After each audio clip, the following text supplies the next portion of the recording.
الشيطان اللعين الرجيم بسم الله الرحمن الرحيم الحمد لله الأول بلا أول كان قبله والآخر بالآخر يكون بعده الذي قصرت عن رؤيته أبصار الناظرين وعجزت عن نعته أوهام الواصفين الذي ابتدع بقدرته الخلق ابتداءً واقترأهم على مشيته اقتراءً ثم سلك بهم طريق إرادته وبعثهم على سبيل محبته والصلاة والسلام على الأول العدد وصاحب الأبد أسرته خير الأسر وإترته خير الإتر وشجرته خير الشجر نبتت في حرم بسقت في كرم سيدنا ومولانا أبي القاسم محمد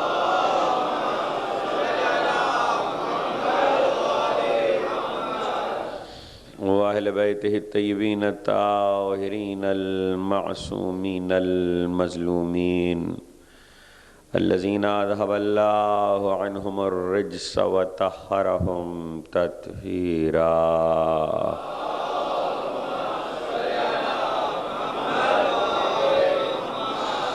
لا سيما على الحق الجديد وطلة الرشيد وغرة الحميد بقية الله في الأرض وحجة الله على الخلق شریک القرآن صاحب العصر والزمان اجل اللہ تعالی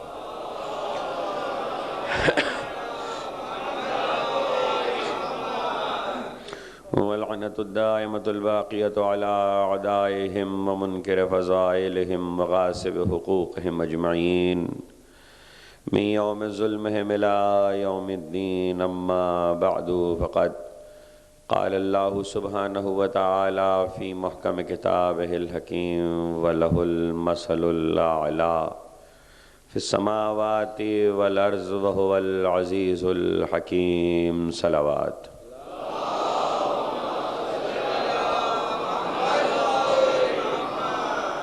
ایک مرتبہ سب مل کے بلند آواز سے درود بھیجیں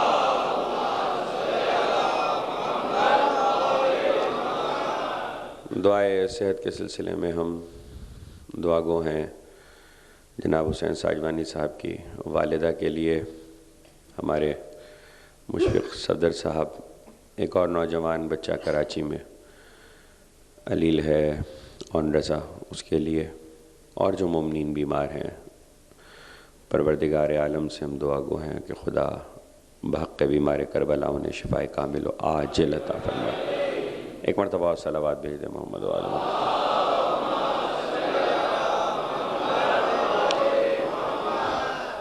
مومنین آپ سے گزارش ہے تھوڑا آگے آ جائیے محمد و آل محمد صلوات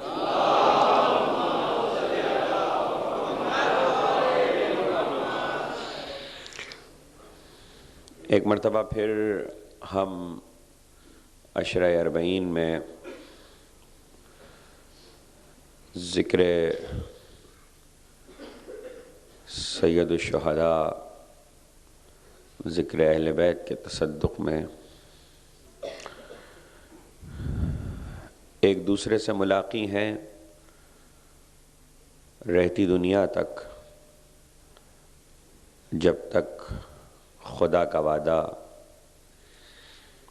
انسان نہ ہو مخلوقات ارضی نہ رہے لیکن اس ذکر کی بقا اس ذکر کا دوام پروردگار کا ایک ایسا وعدہ ہے کہ جو ذات واجب کے ساتھ ہی ہے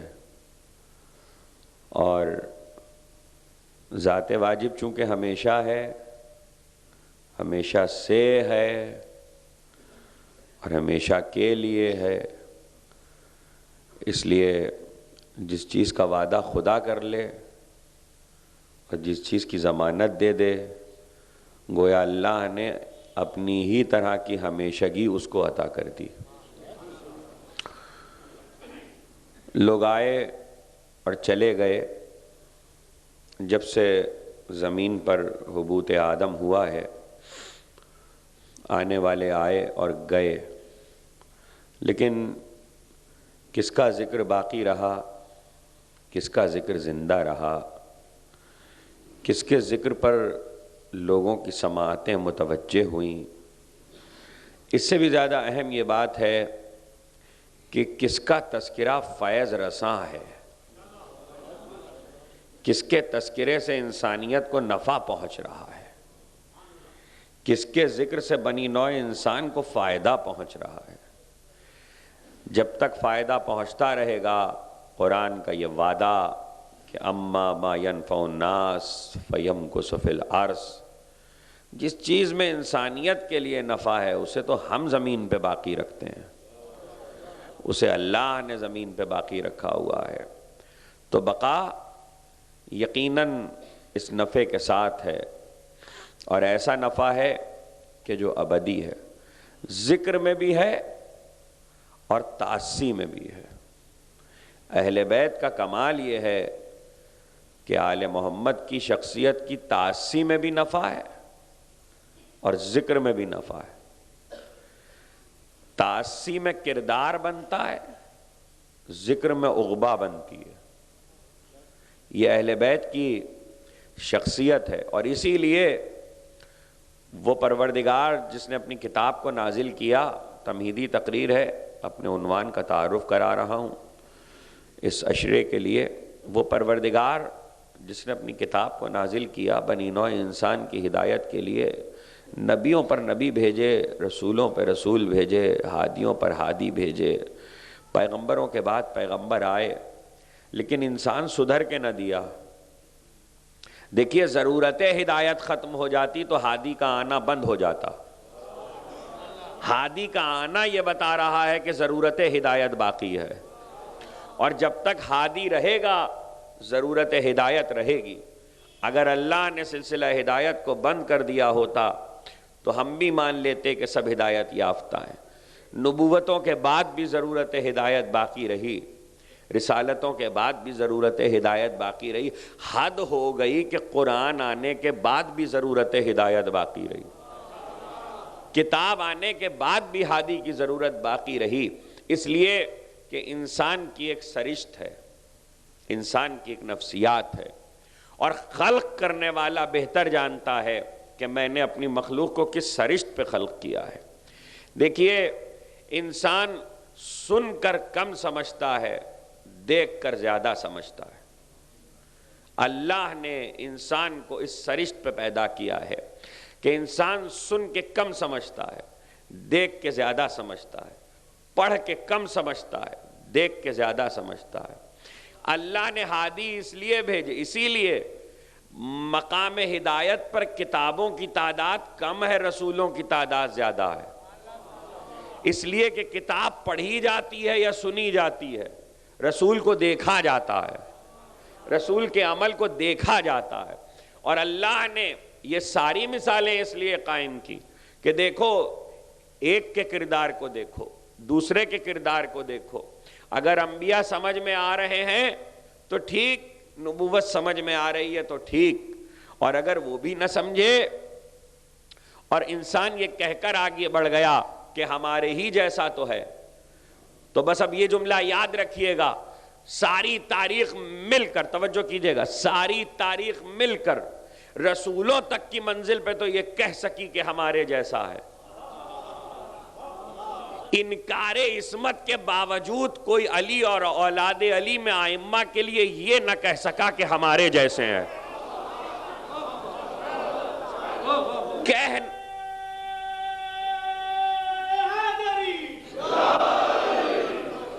کہہ نہیں پائے، کیوں نہیں کہہ پائے؟ کبھی صرف اس پر سوچئے گا کہ کیوں نہیں کہہ پائے۔ آخر اسی معاشرے میں علی بھی چل رہے ہیں، پھر رہے ہیں، شاہراہوں پہ آ رہے ہیں، جا رہے ہیں، لوگوں سے مل رہے ہیں، کھا رہے ہیں، پی رہے ہیں، لیکن اسی معاشرے میں رسول کو تو کہا گیا کہ ہم جیسا ہے۔ علی کی عظمتوں سے انکار ضرور ہوا. دیکھیے رسول کی ساری عظمتیں تسلیم مگر رسول ہم جیسا. علی کی کوئی عظمت تسلیم نہیں مگر علی ہم جیسا نہیں ہے. کچھ کہہ رہا ہوں. تاریخ میں کوئی جھوٹے سے جھوٹا راوی بھی ہے نہ لکھ سکا کہ علی ہم جیسے. کیوں؟ آخر ایسی کیا بات ہے علی میں؟ علی میں ایسا کون سا کمال ہے کہ علی ہم جیسے نہ ہو سکے؟ میں جملے کو پلٹ دوں بات واضح ہو جائے گی. اب بات کو سمجھنے کی ضرورت ہے. یہ تو الگ بات ہے کہ علی ہم جیسے نہیں ہیں.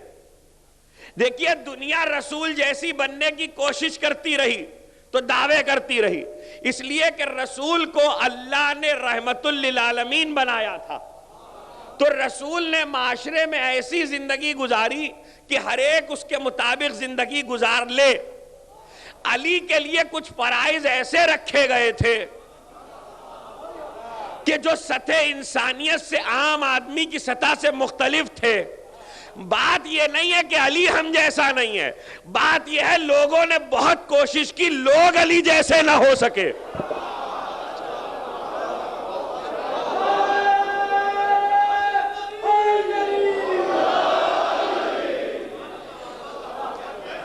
دنیا نے بڑی کوشش کی.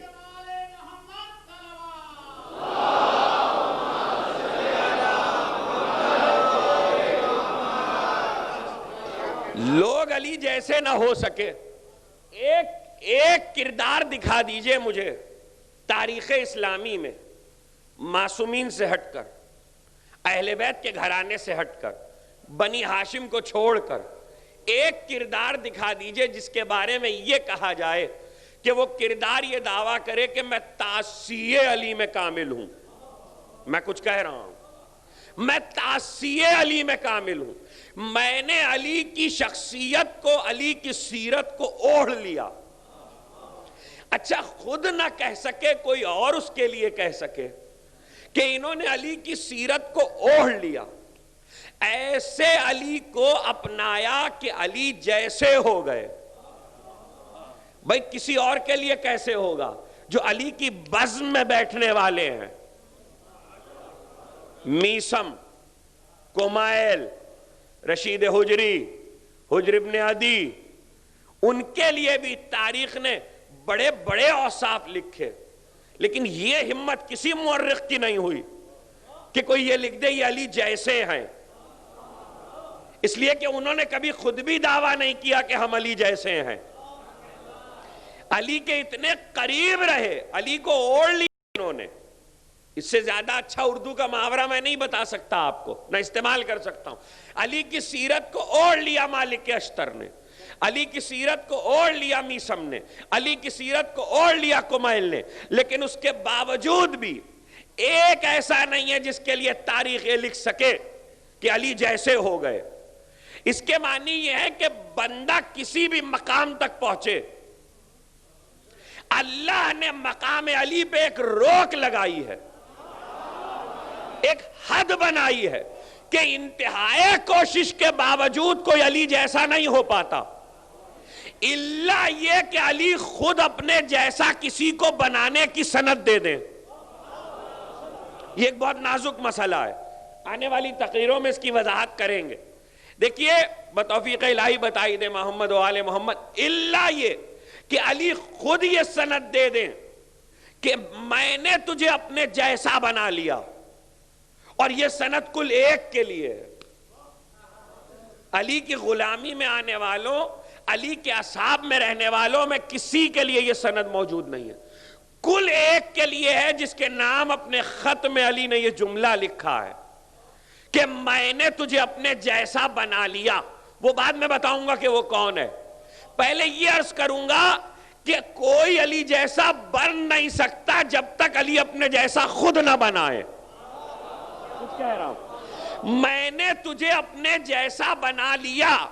یہ اپنے جیسا بنا لیا کے معنی کیا؟ تو میرے جیسا ہو گیا نہیں، میں نے تجھے بنا لیا. اور جب میں نے تجھے بنا لیا تو کیا اسے امامت دے دی؟ کیا اسے عصمت دے دی؟ کیا اسے ولایت دے دی؟ نہیں، کوئی الہی عہدہ نہیں دیا. سیرت ایسی ہو گئی کردار ایسا ہو گیا کہ علی نے کہا کہ میں نے تجھے اپنے جیسا بنا لیا، اور یہ علی کا اختیار ہے، یہ صرف ایک کے لیے ہے کہ میں نے تجھے اپنے جیسا بنا لیا، اور اس کے ساتھ ایک جملہ اور رکھا ہوا ہے، اے قمبر تو نے اپنا آپ میرے حوالے کر دیا، تو نے اپنے نفس کو میرے حوالے کر دیا، تو میں نے تجھے اپنے جیسا بنا لیا۔ یہ ہے پورا جملہ۔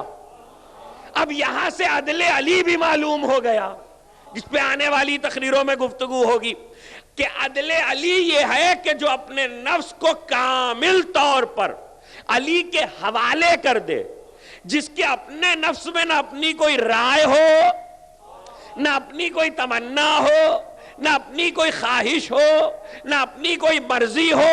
علی نے یہ عدل کیا کہ تو نے اپنے نفس کو میرے حوالے کیا، میں نے تجھے اپنے جیسا بنا لیا۔ یہ سند صرف قمبر کے لیے ہے۔ دل چاہتا ہے ایک جملہ کہنے کو، علی جیسے بندے کا عدل تو ایسا ہو، اور خدا جیسے معبود کا عدل کیا ہوگا؟ کوئی علی کے حوالے اپنا نفس کرے تو علی اسے اپنے جیسا بنا لے، اور جو خدا کے حوالے اپنا نفس کر دے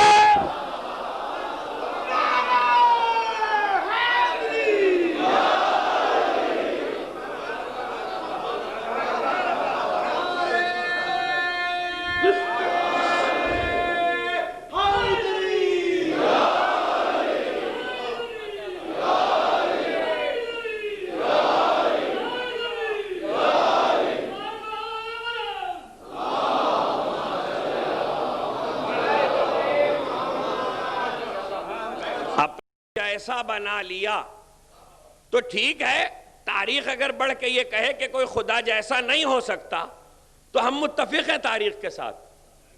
اب میرا وہ جملہ یاد رکھیے کہ کوئی علی جیسا نہیں ہو سکتا الا یہ کہ علی خود اپنے جیسا نہ بنا لے۔ ہم متفق ہیں اس بات سے کہ اگر کوئی تاریخ میں بڑھ کر یہ کہے کہ کوئی خدا جیسا نہیں ہو سکتا، خدا کی قسم نہیں ہو سکتا، بندہ خدا جیسا کیسے ہو جائے گا؟ لیکن اختیار الہی کی تردید تو نہ کرو۔ جب کوئی اپنا نفس خدا کے حوالے کر دے تو خدا کو تو یہ اختیار ہے کہ اسے اپنے جیسا بنا لے، اور جب خدا اپنے جیسا بنا لے تو پھر دیکھو کہ قمبر کو علی نے کیا اختیار دے دیا، تو پھر سمجھ میں آئے گا کہ خدا نے علی کو کیا اختیار دے دیا۔ یہ تو نفس کے سودے ہیں، یہ تو نفس کے سودے۔ اچھا، آپ بہت سنا ہوگا، تاریخ کے اعتبار سے مجھے حیات قمبر مل جاتی ہے، بہت سی کتابیں لکھی گئی، لیکن خدا کی قسم کسی تاریخ نے حیات قمبر لکھتے ہوئے یہ نہیں بتایا کہ کتنی عبادت کرتے تھے۔ نہیں کرتے تھے یہ تو کوئی بھی نہیں کہہ سکتا، یہ تو کوئی نہیں کہہ سکتا۔ کتنی عبادت کرتے تھے یہ کسی نے نہیں بتایا۔ کتنے تہجد کی نمازیں پڑھتے تھے یہ کسی نے نہیں بتایا۔ سال میں کتنے روزے رکھتے تھے یہ کسی نے نہیں بتایا۔ جو کچھ کرتے تھے قمبر تاریخ کے سامنے نہیں آ سکا۔ اب یہ مجھے نہیں معلوم کیوں نہیں آ سکا۔ دو میں سے ایک بات ہے، یا تو دیکھنے والے کو عمل قمبر نظر نہ آیا، ایک بات، یا قمبر نے اپنے عمل پہ خود پردہ ڈال دیا، یہ زیادہ نازک بات ہے، یا قمبر نے اپنے عمل کو خود چھپا لیا۔ ارے علی کے قریب رہا ہے قمبر، قمبر جانتا ہے کہ عبادت کے اظہار میں تقویٰ نہیں ہے، پردے میں تقویٰ ہے۔ کچھ کہہ رہا ہوں، عبادتوں کے پردے میں تقویٰ ہے، عبادت میں تقویٰ نہیں ہے۔ اور یہ نہج البلاغہ میں علی کا قول ہے کہ جب پوچھا گیا زہد کیا ہے، آپ نے کہا خدا کی بارگاہ میں عبادت کا ظاہر کرنا زہد نہیں ہے، چھپانا زہد ہے۔ ہمارے یہاں زہد کیا ہوتا ہے؟ جو جتنی عبادت کو ظاہر کرے گا وہ اتنا زیادہ زاہد ہے۔ علی تعریف کر رہے ہیں کہ عبادتوں کا چھپانا زہد ہے۔ تو قمبر زاہد تو ہے، لیکن زہد تاریخ نوٹ نہ کر سکی، تاریخ یہ نہیں بتا سکی کہ کتنی عبادتیں، اچھا تاریخ یہ بھی نہیں بتا سکی کہ کتنی خیرات ہے، کتنا صدقہ دیا، کتنی دولت لٹائی. ہم علی کے غلامی میں رہے ہیں، کچھ نہ کچھ تو ملا ہوگا.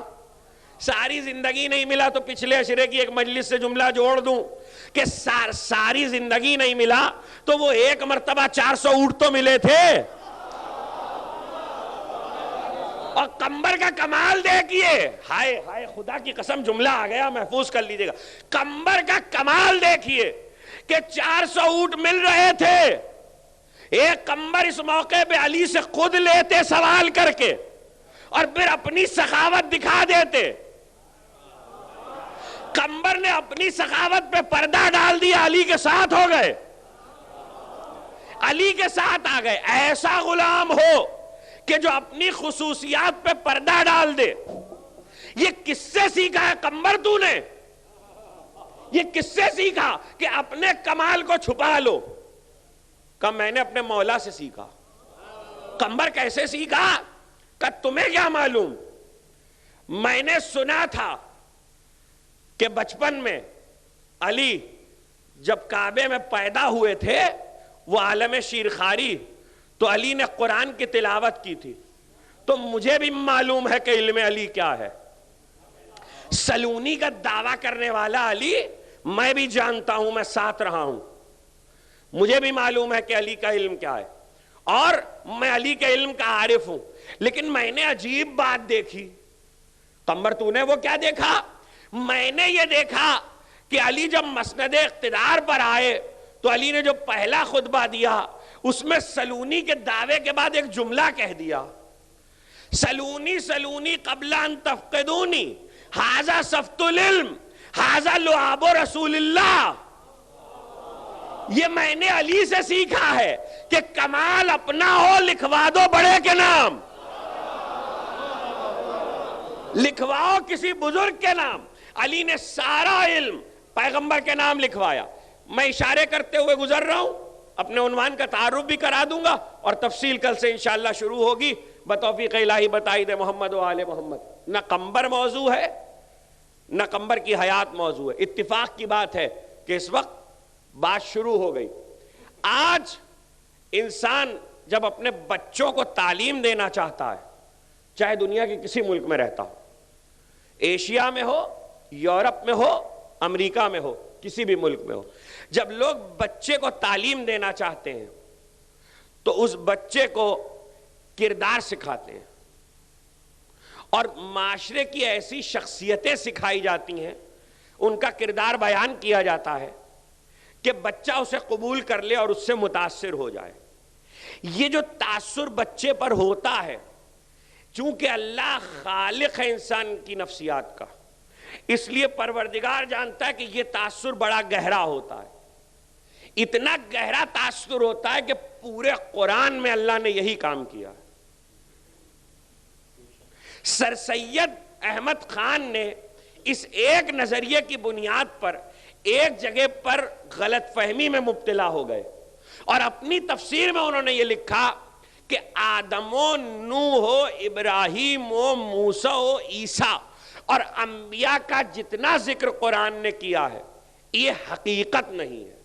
توجہ کیجئے گا، میں اپنے موضوع کا تعارف کرا رہا ہوں. یہ حقیقت نہیں ہے. تو اب جب کسی نظریے کی تردید کی جاتی ہے تو ضروری ہے کہ اگر کہا جائے یہ نہیں تو بتایا جائے کہ یہاں پہ کیا ہے. سر سید نے کہا یہ تمثیلیں ہیں، اللہ نے قصے بنا کر سنائے ہیں، تفسیر قرآن میں موجود ہے، اور اس لیے سنائے ہیں تاکہ لوگ ہدایت حاصل کریں. انہوں نے بات ایک حد تک صحیح کہی، اس کے آگے غلط کہی. بات بنیاد میں صحیح تھی، آگے جا کر غلط ہو گئی. یہ صحیح تھا کہ اللہ نے سیکھنے کے لیے یہ مثالیں قائم کی تھیں، لیکن پروردگار کی مثال تھی، تمثیل نہیں تھی. مثال میں اور تمثیل میں فرق ہوتا ہے. مثال ہوتی ہے، تمثیل بنائی جاتی ہے. اسی لیے تمثیل کا انگریزی ترجمہ ڈرامہ ہے، اس لیے کہ ڈرامہ بنایا جاتا ہے، حقیقت میں نہیں ہوتا. لیکن قصے کا انگریزی ترجمہ ڈرامہ نہیں ہے، اس لیے کہ قصہ حقیقت میں ہوتا ہے. ذرا سی ادبیت آ گئی. حقیقت میں جو چیز ہے وہ ہے مثال. مثال ہوگی، مثال بنائی نہیں جائے گی. مثال کہیں نہ کہیں معاشرے میں موجود ہے.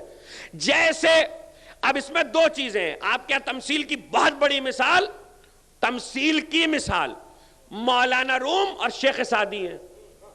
جنہوں نے مولانا روم کو پڑھا ہے وہ یہ جانتے ہیں کہ مولانا روم نے بعض حکایتیں بیان کی ہیں. اس کے بارے میں فارسی ادب کے کہنے والوں کا، نظریہ رکھنے والوں کا کہنا ہے کہ مولانا روم نے جو حکایتیں بیان کی ہیں وہ حقیقت نہیں ہے بلکہ بنائی ہوئی ہیں. لیکن ایسا نہیں ہے. مولانا روم نے اگر بہت غور سے پڑھا جائے مثنوی مولوی، ہشت قرآن در زبان پہلوی، مثنوی مولوی مانوی، مولانا روم کی مثنوی اگر اسے بنظر غائر پڑھا جائے تو پتا چلتا ہے شیخ سعدی کیا تو حکایت ہے، بنی ہوئی ہے. لیکن مولانا روم نے یہ کیا ہے کہ ایک معاشرے ہی کی مثال کو اٹھایا ہے اور اسے کسی اور تمثیل سے سمجھایا ہے. سر سید نے کہا کہ قرآن مجید کے کردار اصلی نہیں ہیں. اس کو ذرا سا غور کر لیجئے گا. قرآن مجید کے کردار اصلی نہیں ہیں بلکہ تمثیلی ہیں، جبکہ قرآن یہ کہتا ہے کہ میرے کردار تمثیلی نہیں ہیں، مثالی ہیں. مثالی میں اور تمثیلی میں فرق ہے. تقریر وہاں روکی ہے. مثالی میں اور تمثیلی میں فرق ہے. اگر قرآن کے کردار تمثیلی ہوتے تو آدم کا کوئی وجود نہ ہوتا، نوح کا کوئی وجود نہ ہوتا، ابراہیم کا کوئی وجود نہ ہوتا. اور یہی سر سید اس بات کے قائل ہیں. وہ کہتے ہیں یہ جو انبیاء کے معجزے بیان ہوتے ہیں یہ بھی تمثیل ہے، ایسا ہوا نہیں حقیقت میں بلکہ اللہ نے صرف بتایا ہے. تو اب یہاں پر سوال یہ پیدا ہوتا ہے کہ اگر اللہ نے کردار کے لیے سیرت بتائی ہے تو سمجھ میں آتا سیکھنے کے لیے بتائیے، لیکن اگر معجزے بتائے تو معجزوں میں کیا سیکھے گا انسان؟ خود معجزے اس بات کی دلیل ہیں کہ قرآن کے کردار تمثیلی نہیں ہے، مثالی ہیں. اب یہ مثالی میں بار بار کیوں کہہ رہا ہوں؟ ذرا سا رک جائیے اور دیکھ لیجئے قرآن مجید میں آیتیں موجود. سورہ تحریم جہاں پہ ختم ہونے لگتا ہے ضرب اللہ مثلا. اچھا یہ ضرب اللہ مثلا یاد رکھیے گا قرآن مجید کا، یہ تو اتنے تواتر کے ساتھ آیا ہے ضرب اللہ مثلا. اللہ مثال بیان کرتا ہے، اللہ مثال بیان کرتا ہے. اور وہ ایک آیت جو میں نے پچھلے عشرے میں پڑھی، ضرب اللہ مثلا کلمۃ طیبۃ شجرۃ کطیبۃ، اللہ مثال بیان کرتا ہے.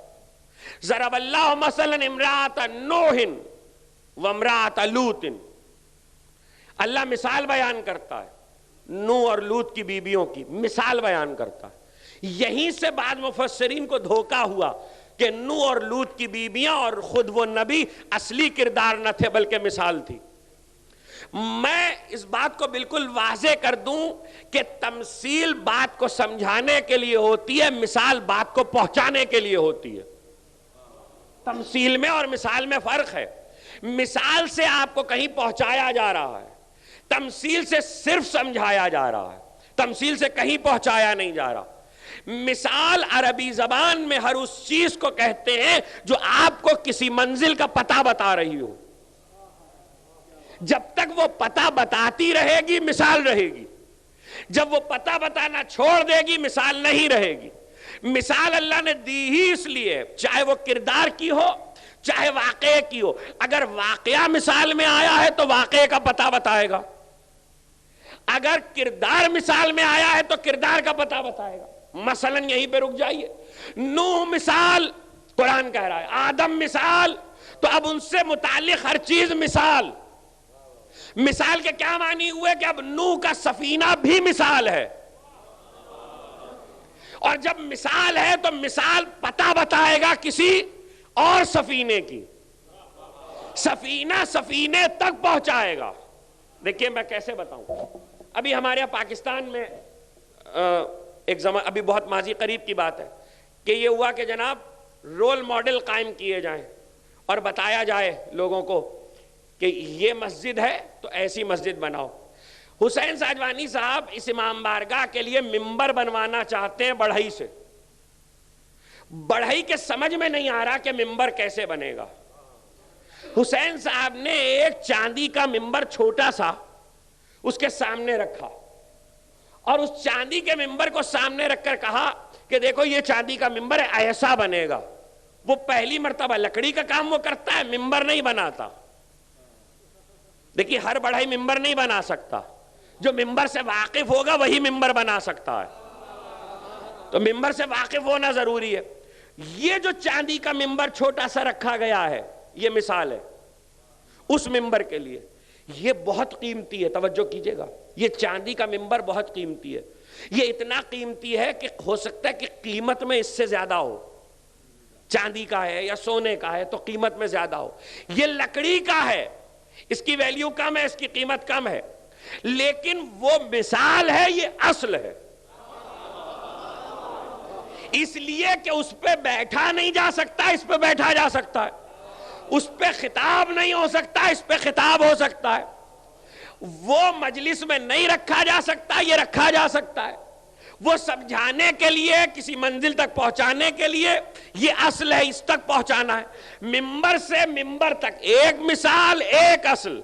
اللہ اگر واقعہ قرآن میں رکھے تو واقعے تک پہنچا رہا ہے، اللہ اگر کردار قرآن میں رکھے تو کردار تک پہنچا رہا ہے، اللہ اگر شے قرآن میں رکھے تو شے تک پہنچا رہا ہے۔ سفینہ نوح مثال ہے تو اس کے معنی ہے کہ خدا کسی اور سفینے تک پہنچا رہا ہے۔ سفینہ نوح مثال ہے، عصائے موسیٰ مثال ہے۔ اب آپ کہیں گے عصائے موسیٰ سے کسی اور عصا تک کیسے عصائے موسیٰ مثال ہے، خدا کی قسم مثال ہے۔ مثال اس لیے رکھی ہے کہ نبی کے دور میں سمجھ لو کہ یہ عصا کیا ہے، تمثیل نہیں ہے، یعنی من گھڑت نہیں ہے، گڑا نہیں گیا ہے، بلکہ مثال دی گئی ہے عصا کی، تاکہ کسی اور ایسی ہی چیز تک پہنچایا جائے۔ پتہ کیسے چلے کہ ایسی کوئی اور چیز کیا ہے؟ لکڑی کا ہے مگر اتنا مضبوط ہے کہ اس کے اندر اعجاز ہے، اس کی قامت، اس عصا کی قامت 3 گز ہے، لیکن موسیٰ جب اسے نبوت کے لیے استعمال کرتے ہیں تو وہ 9 گز کا ہو جاتا ہے۔ مثال ہے نا، تو اب کوئی ایسی چیز تلاش کرو جو اس کے لیے عصائے موسیٰ مثال بنا ہے، وہ کہیں نہ کہیں ہوگی۔ میں یہ سمجھا رہا ہوں، وہ کہیں نہ کہیں ہونا چاہیے۔ نوح اور لوط کی بیویاں مثال ہیں، آسیہ فرعون کی بیوی مثال ہے، مریم عیسیٰ کی ماں مثال ہے۔ قرآن کہہ رہا یہ ساری مثالیں کسی کا پتہ بتا رہی ہیں۔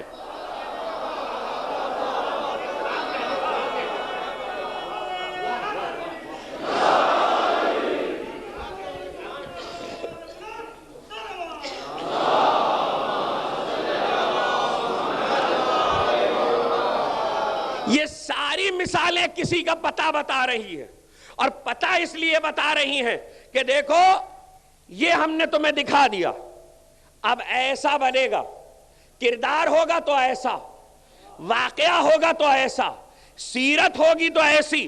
2 حدیثیں، ایک فقہ کی ایک عقیدے کی۔ سلو کما رأیتمونی اصلی، پیغمبر نے کہا نماز پڑھو جیسے مجھے پڑھتا دیکھو، جیسی میں تم سے کہوں نہیں، جیسے مجھے پڑھتے دیکھو۔ اس کے معنی میری نماز تمہاری نماز کے لیے مثال بنے گی، تم دیکھو گے تو ویسا ہی پڑھو گے، تو مثال کے لیے دیکھنا ضروری ہے۔ اسی لیے قرآن نے کردار پڑھائے نہیں ہے، دکھائے ہیں۔ قرآن مجید نے کردار، اور آنے والی تقریروں میں عرض کروں گا کہ قرآن کردار کیسے دکھاتا ہے۔ قرآن ایسا منظر کھینچتا ہے کہ کردار سامنے آ جاتا ہے، اور جب کردار قرآن دکھا رہا ہے تو دیکھو یہ کردار تمہیں سمجھائے گا۔ پیغمبر نے کہا جیسی مجھے نماز پڑھتے دیکھو۔ وہاں قرآن نے کیا کہا؟ نوح کا سفینہ، تو پیغمبر نے ویسا ہی لفظ حدیث میں رکھا، مثل اہل بیتی کمثل سفینۃ نوح، میرے اہل بیت کی مثال سفینہ نوح کی مثال ہے۔ یہاں لفظ مثال رکھ کر بتایا کہ اس مثال نے اس اصل تک پہنچایا ہے۔ تو اب قیامت تک قرآن مجید انسان کے ذہن کا خالق ہے، پروردگار، وہ جانتا ہے کہ یہ مثالوں کے بغیر نہیں سیکھ سکتا۔ آدم کا رجوع مثال ہے، نوح کا گریہ اور نوحہ مثال ہے، ابراہیم کا یقین مثال ہے، جتنی انبیاء کی خصوصیتیں، موسیٰ کی ہیبت مثال ہے، اور عرض کریں گے آنے والی تقریروں میں انشاءاللہ کہ کون سی مثال کس طرف رجوع کرتی ہے۔ بہت تفصیل کے ساتھ قرآن مجید نے اس لفظ کو صرف کیا ہے، یہ مثال، یہ مثال۔ اور مزے کی بات یہ ہے کہ قرآن نے کہا اچھوں کے لیے بھی مثال ہے ہمارے پاس، اور بروں کے لیے بھی مثال ہے۔ اب یہ بات میرے سمجھ میں نہیں آئی، آپ مجھے سمجھا دیجئے کہ اچھوں کے لیے مثال ہے کہ وہ تعصی کریں، بروں کے لیے مثال میں کیا معنی ہے؟ کیا پروردگار برائی سکھا رہا ہے؟ نہیں، اللہ بتا رہا ہے کہ اگر برائی کہیں دیکھنا تو سمجھ لینا کہ پہلے کوئی مثال موجود ہے جس کی تعصی ہو رہی ہے۔ ذرا سی ٹیکنیکل تقریر آج کی ہے اور وہ کسی خاص وجہ سے ہے۔ اگر کہیں برائی دیکھنا تو سمجھ لینا کہ پہلے سے کہیں کوئی مثال موجود ہے، اگر کوئی اچھائی دیکھنا تو پھر سمجھ لینا۔ ایک اور مثال میں ہی کہہ دوں، تفصیل تو بعد میں۔ قرآن مجید کا حکم حضرت موسیٰ کے زمانے میں، دیکھو یہ داخل ہو رہے ہیں شہر میں، ان سے کہو کہ یہ دروازہ ہے اور اس دروازے کا نام ہے باب حتہ، باب حتہ دروازے کا نام ہے، اور ان سے کہو کہ یہ سجدہ کرتے ہوئے داخل ہو دروازے میں۔ سجدہ، اب یہ آدمی سجدہ کرے گا یا چلے گا؟ قرآن کا حکم دیکھیے کہ سجدے کی حالت میں ہو اور آگے بڑھو، تاکہ دروازے میں داخل ہو تو سر جھکے ہوئے ہو، حالت سجدہ میں ہو۔ اور دیکھو حتہ حتہ کہتے جانا، حتہ کے معنی ہے مغفرت، بخشش، عفو، درگزر۔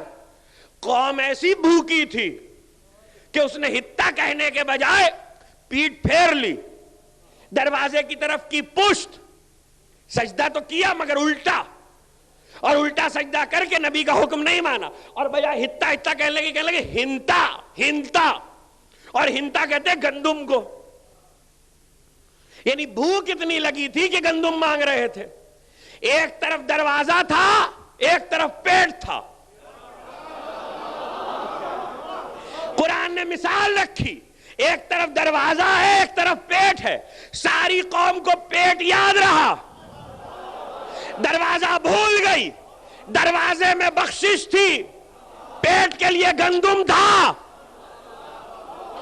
اب اگر جس کو بخشش چاہیے وہ دروازے کی مثال یاد رکھے، جس کو پیٹ کی آگ بجھانا ہے وہ گندم کو یاد رکھے۔ حتہ میں مغفرت تھی، لیکن قرآن نے کیا کہا؟ مثال۔ تو قوم موسیٰ کی مثال کا ہم کیا کریں؟ تو خدا کی قسم کچھ نہ کر سکتے تھے اگر نبی نہ کہتا نام مدینۃ العلم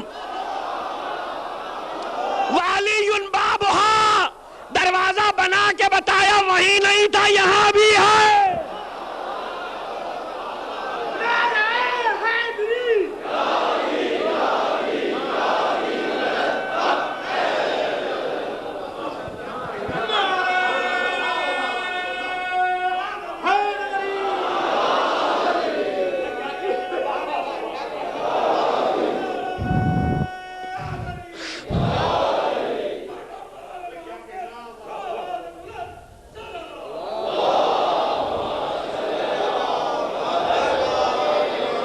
دیکھیے لفظ مثال میم سے الف لام، مثل، مثل، مثال، عربی میں اس کا صحیح ترین ترجمہ ہے جیسا، بالکل صحیح ترین ترجمہ ہے جیسا۔ اردو کا جیسا، عربی کا مثال، اس لیے جیسا سے تقریر شروع ہوئی تھی تاکہ میں یہ بتاؤں کہ مثال کے کیا معنی ہے۔ وہ دروازہ مثال، کسی دروازے کا پتہ بتانا ہے۔ ہر مثال کوئی جگہ بتا رہی ہے، کوئی پتہ۔ تاریخ انبیاء کی جتنی مثالیں، ایک تو ایسا رخ ہے کہ جس پہ کبھی غور ہی نہیں کیا گیا کہ وہ مثال ہے، وہ مثال ہے۔ اور وہ اس لیے مثال ہے کہ سر سید نے جب یہ کہا کہ تمثیل ہے تو تمثیل کی وجہ سے قربانی ابراہیم صفر ہو گئی. قربانی ابراہیم کو تمثیل مان لیں گے تو صفر ہو جائے گی, اس کی کوئی حیثیت نہیں رہے گی, حالانکہ بیٹا ذبیح ہے. کبھی ابھی ایک عجیب رخ میں آپ کے سامنے پیش کر رہا ہوں, کبھی صرف اس بات پہ سوچئے گا کہ قرآن مجید نے سورہ صافات میں جب یہ کہا کہ فَلَمَّا بَلَغَ مَعَهُ السَّعْيَ قَالَ يَا بُنَيَّ إِنِّي أَرَىٰ فِي الْمَنَامِ أَنِّي أَذْبَحُكَ, ارادہ الہی آیت میں صاف موجود ہے کہ خواب یہ دیکھا کہ میں تجھے ذبح کر رہا ہوں, کر چکا ہوں نہیں. یعنی اللہ کو اس سے زیادہ منظور ہی نہیں تھا. تو پھر قربانی کے کیا معنی ہوئے؟ ہاں یہی قدرت بتانا چاہتی تھی, اس سے زیادہ ہم نے تم سے طلب نہیں کیا, صرف چھری رکھ دینا تاکہ آنے والے زمانے کے لوگوں میں یہ حوصلہ پیدا ہو کہ قربانی دے سکیں. مثال ہے, مثال کہ باپ اپنے ہاتھ سے چھری رکھے بیٹے کے گلے پر اگلے وقتوں کے لیے حوصلہ. تو اب حوصلہ اگر توجہ کیجئے گا, حوصلہ اگر کوئی دکھایا جائے تو ابراہیم کی مثال میں موجود ہے, لیکن اس حوصلے کے باوجود یہ بات ہے کہ آنکھوں پہ پٹی باندھی گئی ہے, پیروں میں رسی باندھی گئی ہے, لیکن جہاں مثال ہے وہاں کوئی نہ کوئی اصل ہوگی. مثال میں آنکھوں پہ پٹی بندھی ہے, مثال میں پیروں پہ رسی بندھی ہے. مکے والوں کی دشمنی ایسی تھی کہ یقین ہوتا تھا کہ صبح کو محمد زندہ نہیں اٹھیں گے. تو اب جو بستر پہ سوئے گا اس کی جان حتماً جا چکی ہے, جا رہی نہیں ہے, لیکن یہاں بستر پر لٹانے کے باوجود ابو طالب نے نہ آنکھوں پہ پٹی باندھی, نہ دل میں خوف محسوس کیا. وہ مثال ہے, یہ اصل ہے. یہ ساری مثالیں قرآن کیوں بیان کر رہا ہے؟ بہت تفصیل کے ساتھ دیکھتے چلے جائیے. انبیاء مثال, لیکن جتنی مثالیں ہیں ان میں سے کوئی مثال ایسی نہیں ہے, توجہ, ان میں سے کوئی مثال ایسی نہیں ہے جس کو آپ یہ کہہ سکیں کہ یہ مثل اعلیٰ ہے. مثالیں ہیں آدم سے لے کے عیسیٰ تک, سب مثال ہے, مثل اعلیٰ نہیں ہے. مثال ہے کہ اے مریم کے بیٹے عیسیٰ, ہم نے اس وقت کو یاد کرو کہ جب ہماری نعمت تم پر اور تمہاری ماں پر ہوئی اور تم گہوارے میں بولے زیدتک بروح القدس تکلم الناس فی المہدی وکہلا, اور تم گہوارے میں بولے اذ علمتک الکتاب والحکمہ والتوراۃ والانجیل, اور ہم نے جب تمہیں کتاب, حکمت, توراۃ اور انجیل کی تعلیم دی. ان آیتوں کی تفصیل آئے گی آگے. استخلق من الطین کہیئۃ الطیر, اور جب تم نے مٹی سے پرندہ بنایا اور اس میں روح پھونک دی, مٹی سے پرندہ بنایا, اسے زندہ کر دیا, اور وہ بھی ہمارے اذن سے زندہ کیا. مثال ہے نا. عیسیٰ کی مثال موجود ہے کہ مردے کو زندہ کرتے ہیں. یہ ساری انبیاء کی جتنی مثالیں ہیں کہیں نہ کہیں جا کے اس کی اصل ڈھونڈنا پڑے گی. جو قرآن پڑھ کر مثال پہ رک جائے وہ قرآن کے معنی تک نہیں پہنچا. جو قرآن پڑھ کر مثال پہ رک جائے وہ قرآن کے معنی تک نہیں پہنچا. اس کو بالکل اسی طرح سے سمجھ لیجئے کہ باہر سی ڈی کا اسٹال لگا ہوا ہے, تقریر ختم ہونے جا رہی ہے, باہر سی ڈی کا اسٹال لگا ہوا ہے, اس پر جو اسٹال پہ سی ڈی رکھ کے بیٹھے ہیں انہوں نے ٹی وی پر ایک سی ڈی چلائی ہوئی ہے مجلس کی, آپ نے اسے سنا, 2 جملے آپ نے اس کے سنے, اور وہ جو سی ڈی لگائی گئی ہے وہ وہاں دیکھنے کے لیے نہیں لگائی گئی ہے.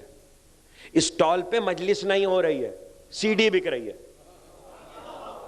اسٹال پر مجلس منعقد نہیں کی گئی ہے لیکن مجلس چل رہی ہے سی ڈی پر. سی ڈی بیچنے کے لیے وہ مثال دکھائی جا رہی ہے آپ کو. اگر آپ وہیں پہ رک گئے اور جتنا سنا اور وہاں سے گھر گئے, ہم نے مجلس سن لی تو مانی گئے, کچھ بھی سمجھ میں نہ آیا کہ پڑھنے والے نے 1 گھنٹے کیا پڑھا. اگر آپ کو مجلس سننا ہے تو وہاں سے آپ کو پیسے دے کر وہ سی ڈی لے کر پھر سننا پڑے گی. یعنی 1 گھنٹے وہ جو آپ خریدیں گے وہ اصل ہوگی, جو چل رہی تھی وہ مثال تھی. حالانکہ وہ بھی سی ڈی ہے, یہ بھی سی ڈی ہے. اسی طرح اللہ نے مثالیں انبیاء کی رکھی ہیں تاکہ آپ کو نمونہ دکھایا جائے کسی منزل تک پہنچنے کا. یہ ساری کی ساری مثالیں ہیں مگر مثال اعلیٰ نہیں ہے. قرآن مجید میں ایک آیت ایسی ہے وَلَّهُ الْمَثَلُ الْأَعْلَى فِي السَّمَاوَاتِ وَالْأَرْضِ, اللہ ہی کی ملکیت ہے مثل اعلیٰ.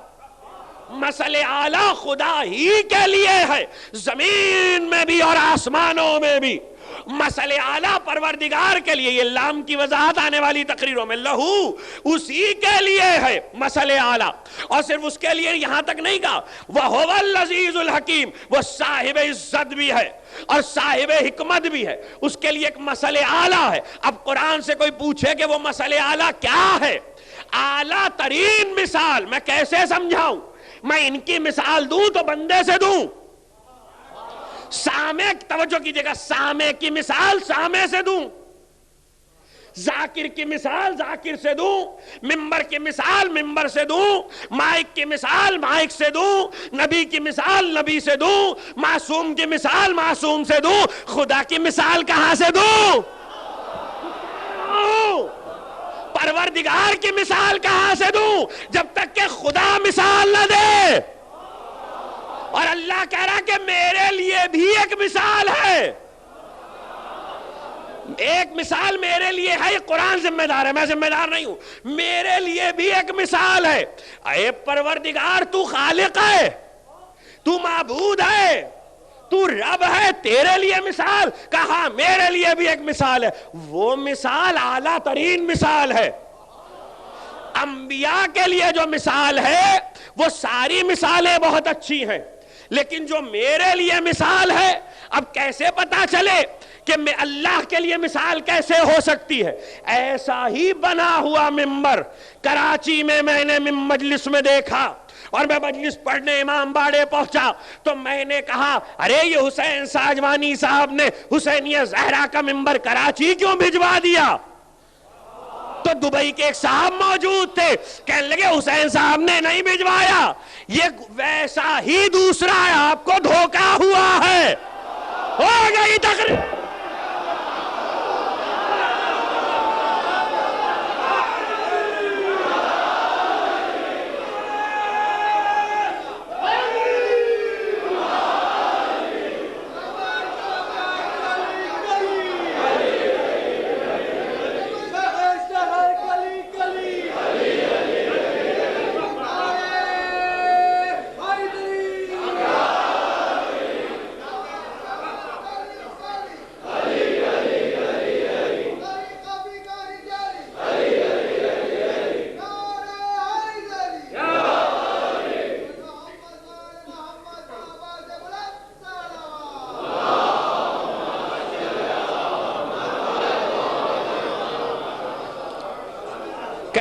وہ نہیں ہے, یہ اس جیسا ہے. میں نے ٹٹول کے دیکھا, میں نے ٹٹول کے دیکھا, ایسا کیسے ہو سکتا ہے؟ خدا کی قسم یہ وہی ہے. قامت دیکھی, بناوٹ دیکھی, نقش و آرائش دیکھے, میں نے کہا دیکھیے اتنا دھوکہ نہیں ہوتا, ایسا دھوکہ نہیں ہوتا کہ بالکل ہو بہو وہی ہے. بھئی میں کیسے مان لوں کہ یہ وہی ہے؟ کہا دیکھیے آپ مان لیجئے دنیا میں ایسا ہوتا ہے, اور اگر آپ کو یقین نہیں ہے تو یہ تو بندے نے بنایا ہے نا, توجہ کیجئے گا, یہ تو بندے نے بنایا ہے نا. اللہ بھی تو جڑواں پیدا کرتا ہے اپنی قوت دکھانے کے لیے. دو الگ الگ ہوتے ہیں مگر ایک جیسے ہوتے ہیں. پروردگار یہ کیا کمال کیا کہ دو ایک جیسے پیدا کر دیے. اچھا اسے بھی چھوڑ دیجئے, میں آپ کو بڑی عجیب و غریب بات سنا دوں, خود میرا ذاتی تجربہ ہے, آپ حیران ہو جائیں گے. اگر آپ مجھے سناتے تو شاید میں یقین نہ کرتا. ہمارے کراچی میں 2 بھائی ہیں, اچھے عزادار ہیں, جوان ہیں. 1995 میں کربلا گیا, ایسا حیرت ناک واقعہ ہے کہ آدمی سوچتا رہ جائے اور دنگ رہ جائے قدرت الہی پہ. جڑواں بھائی بھائی تو ہوتے ہیں، ایک صورت کے ہیں، لہو تو ایک ہے. خدا کی قسم وہ ایک شباہت کے، ایک شکل و صورت کے. اکثر لوگوں کو دھوکا ہوتا تھا، اب تھوڑا سا صورت تبدیل ہو گئی. میں کربلا گیا، اس کا نام ہے ایک بھائی کا علی، کشوانیہ سے حضرت ابو الفضل عباس علیہ السلام کے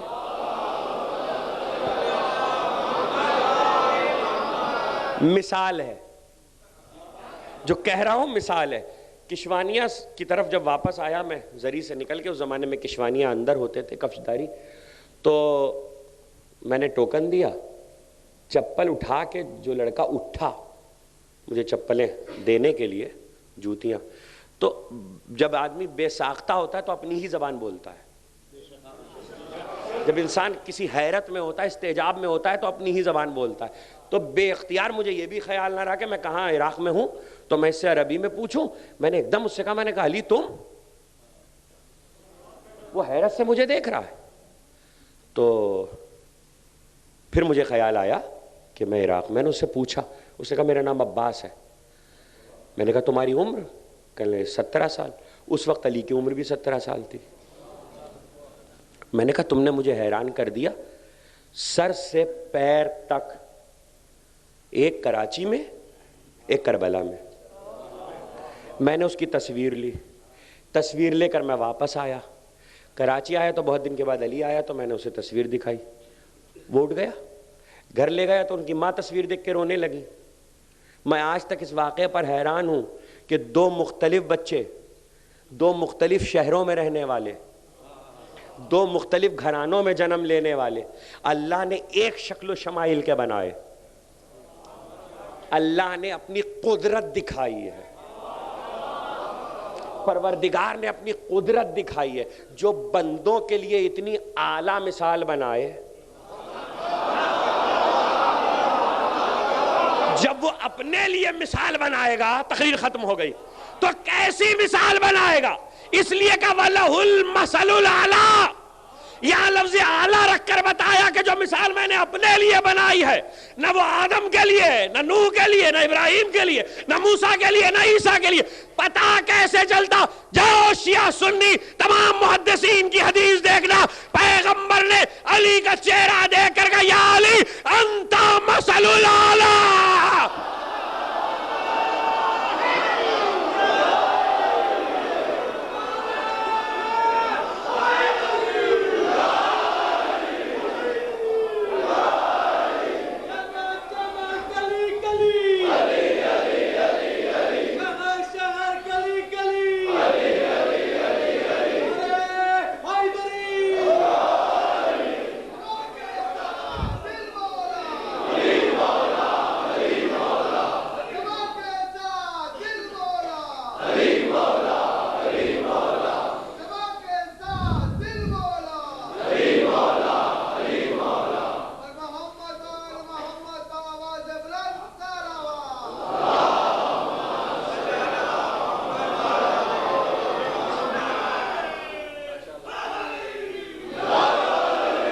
کی تمہید کامل ہوئی.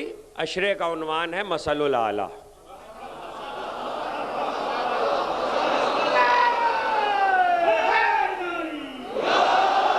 اور انشاءاللہ ہم 40 تک اس عنوان پر گفتگو کریں گے. لفظ تو ایک ہے قرآن کا، لیکن شرح بہت ہے،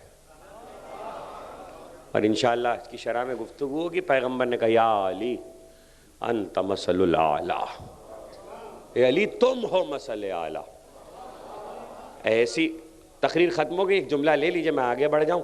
ایسی مثل اعلیٰ ہے تاریخ میں دوسرا علی کے سوا ہے ہی نہیں.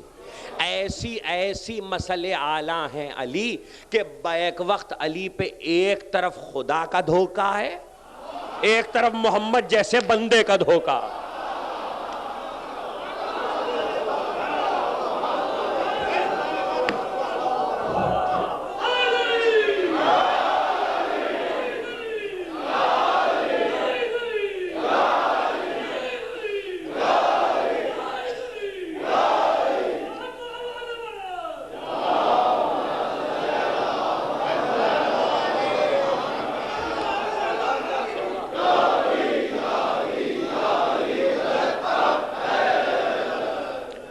طرف خدا کا دھوکہ، ایک طرف بندے کا دھوکہ.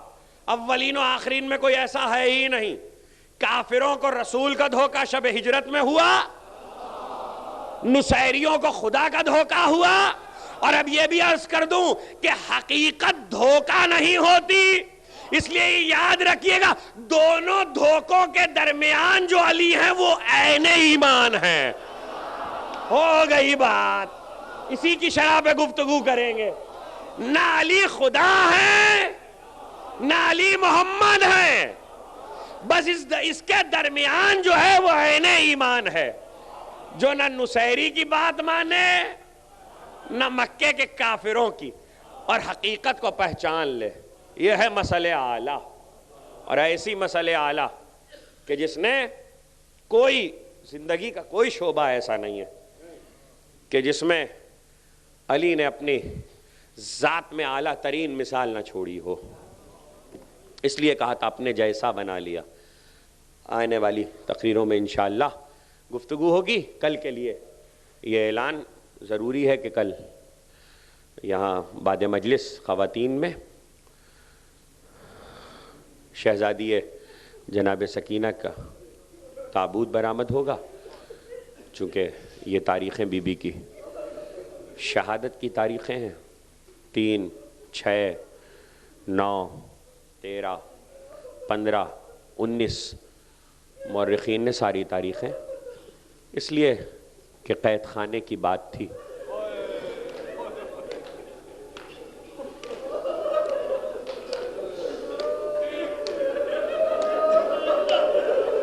خدا آپ کی آوازوں پر اپنی رحمت نازل کرے. پروردگار آپ کی آنکھوں پر اپنی رحمت نازل کرے. ذکر آج بھی ہم اسی بی بی کا کریں گے.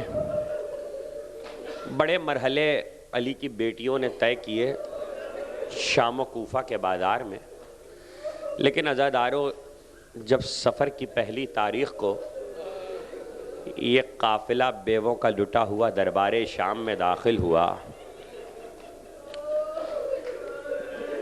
تو آپ کے چوتھے امام سے جب کسی نے پوچھا کہ جب دربار میں داخلہ ہوا تو کیا ہوا، کہا نہ پوچھ، ہم ایسے لائے گئے جیسے ترک و دیلم کے غلام لائے جاتے ہیں. اللہ اللہ، ہم دربار میں ایسے لائے گئے جیسے ترک و دیلم کے غلام لائے جاتے ہیں. ہمیں کونے میں دربار کے گوشے میں استادہ کر دیا گیا اور ہماری بیبیوں کے بازوؤں میں رسن بندھی تھی. خولی نے ایک ایک کا تعارف کرانا شروع کیا. اس وقت یزید کی نظر ایک بچی پر گئی اور یزید نے یہ دیکھا کہ بچی اپنا ایک پیر زمین سے اٹھاتی ہے تو دوسرا رکھتی ہے، دوسرا پیر اٹھاتی ہے تو پہلا پیر زمین پہ رکھتی ہے. بچی کا ایک ہاتھ گردن پر ہے، ایک ہاتھ چہرے پر ہے. یزید نے ایک مرتبہ بچی کو مخاطب کیا کہ تم کون ہو؟ کہ میں حسین کی بیٹی سکینہ ہوں. کہا میں نے سنا ہے کہ تمہارا باپ تم سے بہت محبت کرتا تھا. کہا میرا باپ مجھ سے بہت محبت کرتا تھا اور میں بھی اپنے باپ سے بہت محبت کرتی ہوں. کہا یہ کس کیفیت میں دیکھ رہا ہوں، ایک پیر اٹھاتی ہو ایک پیر رکھتی ہو، ایک ہاتھ گردن پر. سکینہ نے کہا یزید میں کیا کروں، بیبیوں کے بازو میں رسن ہے، میرے گلے میں رسن ہے. جب بیبیاں سیدھے قد سے کھڑی ہوتی ہیں تو میرا دم گھٹنے لگتا ہے. اللہ آپ کی آوازوں پر اپنی رحمت نازل کرے. ہاں عزادارو، یہ دن اسی گریے کے ہیں. یہ سفر کا مہینہ، یہ آل محمد کی مصیبت. ایک مرتبہ یزید نے کہا مجھے اس بچی سے بات کرنا ہے، اس کی رسن کھول دو. رسن کھولی گئی. جیسی رسن کھولی گئی یزید نے کہا تمہارا باپ تم سے بہت محبت کرتا تھا، کیا تم اپنے باپ کو دیکھو گی؟ کیا اپنے باپ سے ملو؟ خدا کسی بچی پہ یہ وقت نہ لائے، خدا کسی بیٹی پہ یہ قیامت کا وقت نہ لائے. ایک مرتبہ تخت کے نیچے تشت طلا میں سر حسین اب جو کپڑا ہٹایا تو سکینہ نے دیکھا باپ کا سر. ایک بار سکینہ بے قرار ہو کے آگے بڑھی.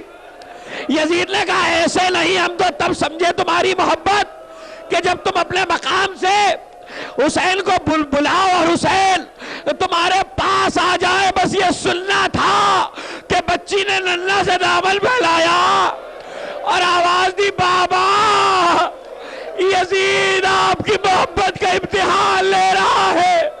اے بابا میری آغوش میں آ جاؤ. دامن پھیلا، سر حسین دست سے بلند ہوا، سکینہ کے دامن میں آیا. بچی نے رخسار میں رخسار رکھا، آواز دی بابا تمہارے بعد گوشوارے چھیلے گئے، تماچے مارے گئے.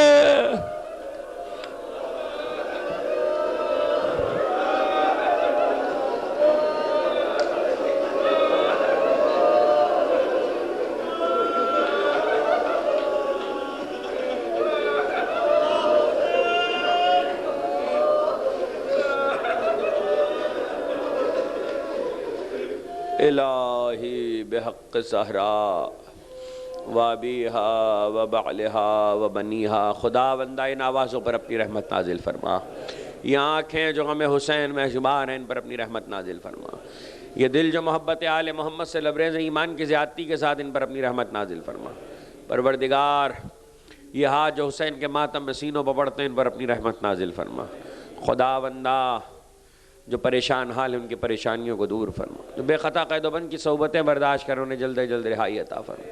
جو بیمار ہیں خصوصاً جن کے لیے خاص طور پر درخواست کی گئی، حسین ساجوانی صاحب کی والدہ، صفدر صاحب، اون رضا، ان سب کو شفائے کامل و عاجل عطا فرما بحق بیمار کربلا. خدا بندہ سب کی دعاؤں کو مرادوں کو قبول فرما، توفیقات میں اضافہ فرما، اپنے حجت کے ظہور میں تعجیل فرما، ہمیں ان کے آوان و انسان میں شمار فرما. اگر تیرا امر حتمی جسے ہم موت کہتے ہیں ہمارے ان کے ظہور کے درمیان حائل ہو جائے تو ہمیں قبروں سے اٹھا کے اپنے ہادی سے ملحق کر دیں. ماتم حسین.